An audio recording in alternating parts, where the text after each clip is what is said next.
तो भारतीय बाजारों में एक अच्छी खासी बिकवाली देखने को मिल रही है और मेजरली मार्केट्स में अगर आप फ्रंट लाइन इंडेक्स में नजर डालेंगे तो वहां पर शायद 1% 1.5% के आसपास का ही डिप दिखाई पड़ेगा। लेकिन आज जो मेजर इंपैक्ट है वो मिड कैप स्मॉल कैप में, और ये आज ही नहीं है, इनफैक्ट पिछले 3 सत्रों से मिड कैप स्मॉल कैप टूट रहा है। तो आप ये प्लेट्स के जरिए देखेंगे, सेंसेक्स करीब 1.5% नीचे है पिछले 3 सत्रों में, लेकिन मिड कैप करीब 5% के आसपास का डिक्लाइन बीते 3 सेशंस में दिखा चुका है, यानी कि इस हफ्ते में अब तक।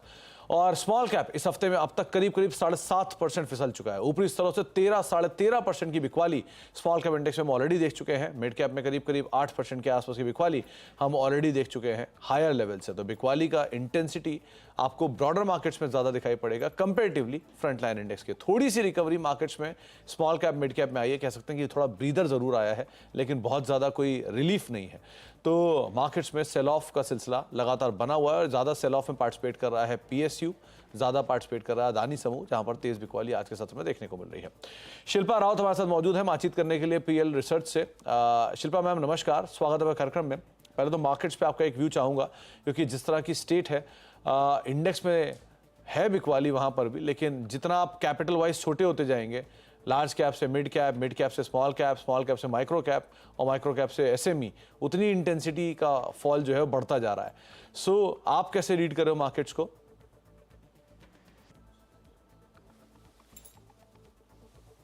मैम अनम्यूट करिए अपने आप को। Good afternoon Sumit ji. अगर हम लोग मार्केट्स की बात करेंगे तो कल भी आप के शो में 12 बजे मैंने यही डिस्कस किया था कि एक 200-300 पॉइंट का और पेन है, जहां पे निफ्टी 22,400 के अराउंड था। तो मैंने बोला था कि 22,100 तक एक बार तो आपको डिप मिलेगा।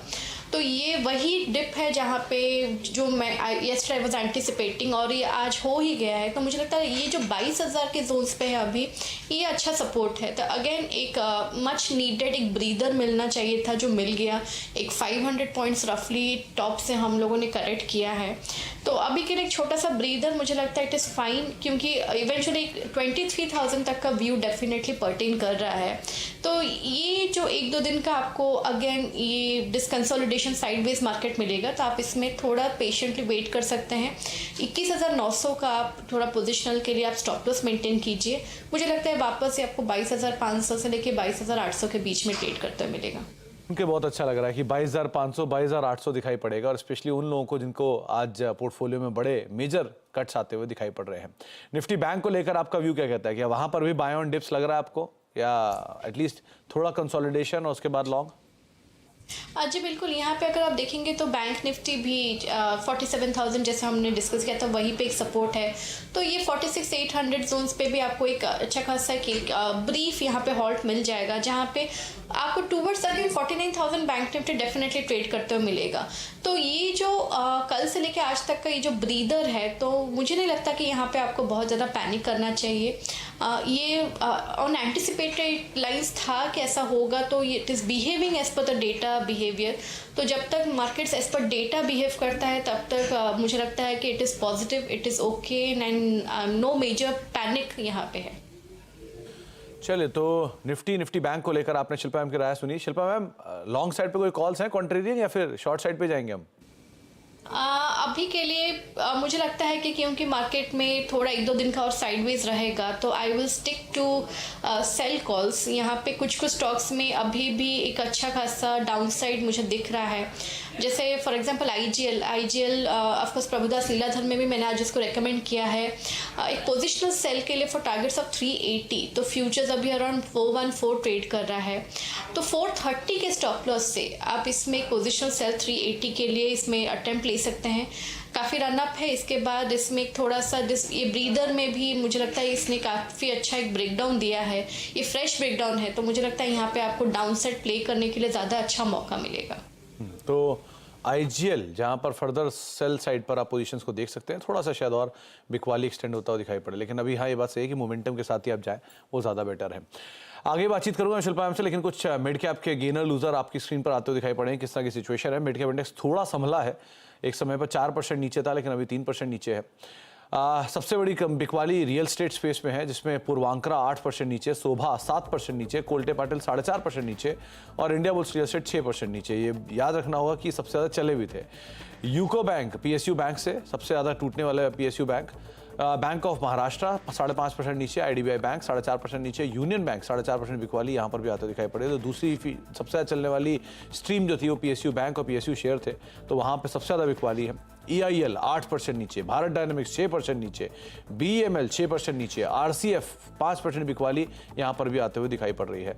इसके अलावा पावर शेयरों में आप गौरतलब देखिए कि यहाँ पर भी जो सबसे बड़ा नाम है बिकवाली वालों में, उसमें PSU दिखेगा आपको, SJVN 6% नीचे, JSW एनर्जी 7% नीचे, SBL पावर 6% नीचे, टोरेंट फार्मा हालांकि फ्लैट टू नेगेटिव साइड पे, टोरेंट पावर इनफैक्ट फार्मा नहीं है। रेलवे शेयरों में बिकवाली है तो राइट्स 12% नीचे, रेलटेल 8% नीचे, इरकॉन 7% नीचे, RVNL 6.5% नीचे अभी कामकाज करता हुआ आपको दिखाई पड़ेगा।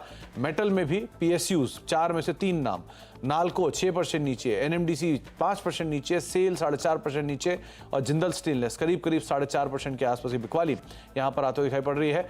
फर्टिलाइजर में भी 4 में से 4 के नाम आपको PSU दिखेंगे, NFL, RCF, fact, Madras fertiliser, तो 6.5% के आसपास की बिकवाली वहां पर भी आती दिखाई पड़ रही है। दूसरा पॉकेट जो आज प्रेशर में है अदानी समूह, अदानी ग्रीन 6% नीचे, अदानी टोटल 6.5% नीचे, अदानी पावर 5% लोअर सर्किट पर और अदानी एनर्जी सोल्यूशन 6.5% बिकवाली यहां पर भी आते हुए दिखाई पड़ रही है। तो ये वो सिचुएशन जो कि मार्केट में आपको मिड कैप स्पेस के अंदर देखने को मिलेगी। शिल्पा मैम, PSU बैंक या PSUs में से कोई नाम, क्योंकि आपने IGL का तो जिक्र किया, लेकिन ओवरऑल ये स्पेस बहुत वीक है और बहुत ज्यादा सेल ऑफ है, यहां से कोई नाम? अगर PSU बैंक्स की बात करेंगे तो यहाँ पे मुझे लगता है यस ज़्यादा सेल ऑफ है। एज अ PSU भी थोड़ा यहाँ पे कंसोलिडेशन में है, जैसे REC PFC आप देख लीजिए तो उसमें भी थोड़ा वीकनेस पर्टेन कर रहा है। लेकिन बैंक्स में क्योंकि अगर बैंक एकदम वो मेक और ब्रेक जोन्स पे है, यहाँ पे सस्टेन किया तो आपको अच्छा खासा अपसाइड मिलेगा, नहीं किया तो इसमें सेल ऑफ ज़्यादा ट्रिगर करेगा और सबसे ज़्यादा PSU बैंक्स में करेगा। तो यहाँ पे मुझे लगता है कि आप कैनरा बैंक को एक रेडार में अभी के लिए रख सकते हैं। अगर ये 565 के ऊपर सस्टेन करता है देन आप अपने सेल कॉल से एग्जिट ले सकते हैं, तो ये आपका स्टॉप लॉस रहेगा। अभी ट्रेड कर अराउंड 549 550, तो ये एक फ्रेश सेल आप इसमें इनिशिएट कर सकते हैं फॉर टारगेट्स ऑफ 530 से लेके 525। तो 530 525 के टारगेट्स के लिए आप इसको फर्दर और डाउन साइड खुलता हुआ देख सकते हैं। थोड़ी देर पहले भी इस पे राजेश सर भी बातचीत कर रहे थे, राजेश पालवे जी से भी हम बातचीत कर रहे थे, उनका ये मानना है कि यहाँ थोड़ा और डाउन साइड शायद खुलता हुआ दिखाई पड़े। आगे बढ़ते हैं और अब बात करेंगे FTSE और भारत 22 इंडेक्स में 15 मार्च को बदलाव हो सकते हैं। संभावित बदलावों के बारे में बातचीत कर लेते हैं। विवेक अय्यर हमारे साथ मौजूद हैं, मेरे सहयोगी। तो विवेक, एक रिस्पाइट की उम्मीद लगाएं कि कहीं मिड कैप स्मॉल कैप में थोड़ा रिस्पाइट आएगा? सुमित जी, आपने अब तक जितना बात किया है, बहुत सारे सेलिंग के बात किया आपने, कई सारे बहुत अच्छे एनालिसिस करके देखा है आपने कि PSU lot of sell off. But अब मैं जो बताऊंगा वो थोड़ा पॉजिटिव न्यूज़ फ्लो है। फ्राइडे की ट्रेडिंग सेशन में 15 मार्च FTSE एंड भारत 22 ये दोनों जो इंडेक्स है इसमें रीबैलेंसिंग होगा। और ये हम क्यों ट्रैक करते हैं, ये जो इंडेक्स में चेंजेस होते हैं, ये इंडेक्स के चेंजेस जो पैसिव ETF फंड्स है उनको इंप्लीमेंट करने होंगे फ्राइडे 15 के दिन। एक चीज याद रखिए, FTSE के जो चेंजेस है ये 1 महीने पहले ऑलरेडी अनाउंस हो चुके हैं, तो संभव है कि कई सारे changes already in the price है। बट डिस्पाइट दैट एक चीज जरूर होगा, $1.85 बिलियन का नेट इनफ्लो इवेंट है, तो ये पॉजिटिव डेवलपमेंट है फॉर श्योर। अब हम देखेंगे स्टॉक्स, 16 स्टॉक्स आ रहे हैं इन FTSE ऑल वर्ल्ड इंडेक्स, जो मेन इंडेक्स है जो हम ट्रैक करते हैं, जिसमें सबसे ज्यादा फ्लोज भी होते हैं और सबसे ज्यादा वॉल्यूम इंपैक्ट भी होता है।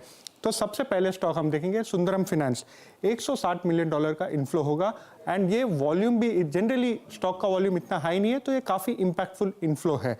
Next stock Suzlon energy, stock ने बहुत अच्छा किया है ओवर द लास्ट 2 इयर्स, जिसकी वजह से वो इंक्लूड हो चुका है।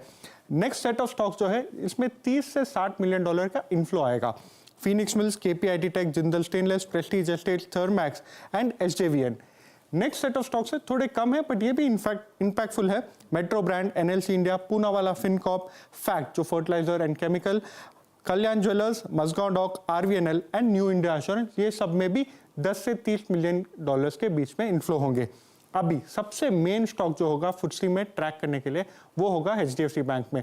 आपको याद होगा पहले भी हमने आपको बताया था HDFC एंड HDFC बैंक का मर्जर के बाद MSCI ने 1 शॉट में जो वेट चेंज था वो इंप्लीमेंट कर दिया था, बट FTSE ने बोला था कि हम इसको 3 ट्रांच में करेंगे या 3 पोर्शन में करेंगे, और मार्च 15 को जो है सबसे आखिरी पोर्शन आएगा। $450 मिलियन का इनफ्लो दिखेगा, जिसके वजह से अगर आप देखोगे तो पिछले 2-3 दिन में HDFC बैंक सपोर्ट कर रहा है मार्केट को। तो ये एक इंपॉर्टेंट ट्रिगर है जो फ्राइडे को प्ले आउट होगा। इसके साथ तो दूसरा इंडेक्स जो देख रहे हैं भारत 22, इसमें इतना ज़्यादा इंपैक्ट नहीं होगा, बट फिर भी थोड़े चेंजेस होंगे। ITC, एक्सिस बैंक, SBI, ये तीनों स्टॉक में इनफ्लो आएंगे और आउटफ्लो जो होंगे वो होगा BHEL, NTPC and power grid. तो थोड़ा सा रिस्पाइट जरूर होगा मार्केट को कम फ्राइडे। कुछ भी खबर अच्छी साइड पे अगर आ रही है तो इस समय थोड़ा नहीं होगा, बहुत ही रिस्पाइट होगा। तो ये कुछ बदलाव आ सकते हैं जिनको आप विवेक आपको बता रहे थे, और ये 15 मार्च को सब एप्लीकेबल होंगे। तो इन तमाम स्टॉक्स पर इस बड़े इवेंट के ऊपर आपको नज़र रखनी होगी। शिल्पा मैम, ITC, इसमें एक नाम विवेक ने अभी भी जिक्र किया उसका, और आज वो इंडेक्स के टॉप गेनर्स में भी है और बहुत हद तक सपोर्टिव भी है मार्केट के लिए। कैसे रीड कर रहे हो आप इसे? जी बिल्कुल, ITC एक सरप्राइज ही था आज। यहाँ पे काफ़ी कुछ एंटिसिपेशन था, लेकिन मुझे लगता है कि जिस 420 के ऊपर इसका सस्टेनेंस बहुत पॉजिटिव है। इसका एक रेजिस्टेंस था जिसको ये सस्टेन भी कर रहा है, होल्ड भी कर रहा है ऐसे मार्केट में। तो मुझे लगता है 460 से 480 के लेवल्स के लिए डेफिनेटली एक अटेम्प्ट लेगा। तो ITC ऐसे मार्केट में एक सेफ हेवन भी है, FMCG पैक भी है और हैवी वेट भी है। तो आप इसमें डेफिनेटली एक लॉन्ग ले सकते हैं। तो इसमें आप लॉन्ग ले सकते हैं ITC में, ये आपको राय शिल्पा मैम दे रही हैं। एक बार जरा बैंकिंग इंडेक्स लेके आइए, बैंक निफ्टी लेके आइए, PSU प्राइवेट दोनों, किस तरह का वहां पर कामकाज हो रहा है। बैंक निफ्टी के अंदर आज अच्छा खासा आपको सेल ऑफ दिखाई पड़ेगा, करीब करीब 0.5% के आसपास निफ्टी बैंक नीचे है, जिसमें प्राइवेट बैंक्स का पार्टिसिपेशन, PSU बैंक का पार्टिसिपेशन आपकी स्क्रीन पर है, 3% नीचे PSU बैंकिंग इंडेक्स कामकाज कर रहा है। और साथ साथ प्राइवेट बैंक भी लेकर आइए, वहाँ किस तरह की स्थिति है कि निफ्टी बैंक फ्लैट है, PSU बैंक मेजर प्रेशर दे रहा है, लेकिन प्राइवेट बैंक थोड़ा हद तक सपोर्टिव है, जिसकी वजह से शायद मार्केट्स में उतना ज़्यादा PSU बैंक निफ्टी बैंक के अंदर प्रेशर आता हुआ नहीं दिखाई पड़ रहा है। अब प्राइवेट बैंक में कौन पार्टिसिपेट कर रहा है, वो है HDFC बैंक। कल एक बढ़िया परफॉर्मेंस ही मार्केट की फॉल में, और आज भी मार्केट के फॉल के अंदर वो एटलीस्ट गिरावट नहीं दिखा रहा है, फ्लैट साइड पे कामकाज कर रहा है। क्यों कर रहा है, कुछ आंकड़े आपकी स्क्रीन पर आएंगे। म्यूचुअल फंड की तरफ से HDFC बैंक सबको पसंद आता हुआ दिखाई पड़ रहा है। दरअसल हो क्या रहा है कि करीब करीब 6 करोड़ शेयर फरवरी के दौरान म्यूचुअल फंड ने खरीदारी की है HDFC बैंक में, जिनकी वैल्यू 8400 करोड़ रुपए के आसपास बैठती है।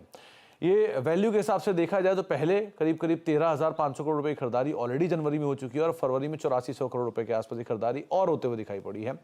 इसके अलावा एक और इंटरेस्टिंग पार्ट ये भी है कि जो पहले की हिस्सेदारी थी तमाम फंड्स की HDFC बैंक के अंदर, वो हिस्सेदारी बढ़ते हुए दिखाई पड़ी है। करीब जो एक समय पर 136 करोड़ के आसपास के शेयर थे, वो बढ़कर अब 142 करोड़ के आसपास शेयर पहुंचते हुए दिखाई पड़ रहे हैं तमाम म्यूचुअल फंड्स की तरफ से। इसके अलावा करीब 40 में से 34 ऐसे म्यूचुअल फंड हैं जिन्होंने यहां पर अपनी हिस्सेदारी बढ़ाई है। सबसे ज़्यादा हिस्सेदारी बढ़ाने वालों में क्वांट का नाम आपको दिखाई पड़ेगा, जो अकेले 2,900 करोड़ रुपए के आसपास की हिस्सेदारी बढ़ा गए। निपॉन म्यूचुअल फंड करीब 1,000 करोड़ रुपए की हिस्सेदारी, HDFC म्यूचुअल फंड 900 करोड़ रुपए के आसपास हिस्सेदारी यहाँ बढ़ते हुए दिखाई पड़ी है। अब इंटरेस्टिंग पार्ट क्या है, क्यों? क्योंकि यहाँ पर वैल्यूएशन आकर्षक है, देश का सबसे बड़ा निजी बैंक है, अच्छे वैल्यूएशन पर है। लार्ज कैप में थोड़ी सेफ्टी दिखाई पड़ रही है, मिड कैप स्मॉल कैप के रनअप के बाद। नंबर्स ठीक ठाक थे, मार्जिन्स का थोड़ा प्रेशर था, लेकिन ठीक ठाक नंबर थे, और उम्मीद लग रही कि नई यूनिट जब बनकर आएगी तो एक अच्छी ग्रोथ यहाँ पर आते हुए दिखाई पड़ेगी। इतना ही नहीं, अलग अलग फंड्स ने कहाँ पे और खरीदारी की, उसमें HDFC बैंक तो है ही, साथ साथ रिलायंस 3700 करोड़ रुपए के आसपास की, वर्लपूल 3000 करोड़ रुपए के आसपास की खरीदारी यहाँ होते हुए दिखाई पड़ी, L&T 2500 करोड़ की खरीदारी थी, कोटक बैंक 2300 करोड़ रुपए की खरीदारी यहाँ हुई, कल्याण ज्वेलर्स 1900 करोड़ रुपए की खरीदारी यहाँ रही, IOC OMCs का फेवरेट रहा, 1518 करोड़ रुपए की खरीदारी, भारती एयरटेल नए हाइस पर है, 1400 करोड़ रुपए की खरीदारी, और स्वान एनर्जी करीब करीब 1000 करोड़ रुपए के आसपास की खरीदारी म्यूचुअल फंड यहाँ पे करते हुए दिखाई पड़ा। तो ये हॉट फेवरेट रहा, जिसके दम पर अब थोड़ा एटलीस्ट रिलीफ आ रहा है। शिल्पा मैम, HDFC बैंक कैसे देख रहे हो आप इसे? जी, HDFC बैंक भी 1380 का तो इसका एक अच्छा खासा सपोर्ट है ही, जिसको ये होल्ड भी कर रहा है, और यहाँ से हमने देखा है टाइम एंड अगेन एक रिवर्सल हमको मिला है। तो ये लेकिन 1465 से लेके 1470 भी इसका एक रेजिस्टेंस है। तो either it has to move past 1470 for upside targets of 1520, या फिर अदरवाइज अगेन आप वेट कीजिए, अगर आपको डिक्लाइंस मिले टुवर्ड्स 1420 तो आप बाय कीजिए। 1380 का इसका एक अच्छा खासा सपोर्ट है फॉर पोजिशनल प्ले। 1380 का एक स्टॉप, और आप लॉन्ग टर्म स्टॉक और अदरवाइज भी इस पर रणनीति बना सकते हैं। एक ब्रेक का वक्त हो गया, ब्रेक के बाद लौटते हैं, कुछ और स्टॉक्स के ऊपर भी बातचीत जारी रखते हैं।